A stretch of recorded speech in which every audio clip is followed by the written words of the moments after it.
جب آپ قرآن مجید پڑھنا شروع کرتے ہیں، حتیٰ کہ معمول بنا لیتے ہیں، روزانہ ایک پارہ یا اس سے کم یا اس سے زیادہ، پھر آپ مقدار بڑھا دیتے ہیں، حتیٰ کہ بڑھاتے جاتے ہیں، پھر ایک وقت ایسا آتا ہے کہ قرآن بھی آپ سے دوستی کر لیتا ہے، جس کا نتیجہ یہ ہوتا ہے کہ خود بخود قرآن پڑھنے کی طرف دل مائل ہوتا ہے اور کام سارے آسان ہو جاتے ہیں تاکہ تلاوت کا وقت مل سکے۔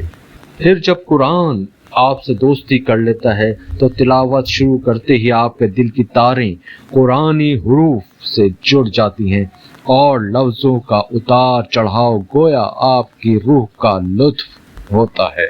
قرآن جب کسی سے دوستی کرتا ہے تو پھر زندگی بھر دوستی نبھاتا ہے، بلکہ قبر میں بھی اور حشر میں بھی آپ کا ساتھ ہوگا۔ حتیٰ کہ قرآن اتنا وفادار ہے کہ اپنے دوست کو جنت میں داخل کر کے ہی چھوڑے گا۔ اللہ تعالیٰ ہم سب کو قرآن مجید کی تلاوت روزانہ کرنے کی توفیق عطا فرمائے اور تلاوت کے ساتھ ساتھ قرآنی آیات و احکامات پر عمل کرنے کی بھی توفیق عطا فرمائے۔ قرآن مجید کی عظمت اور محبت ہم سب کے دلوں میں راسخ ہو جائے۔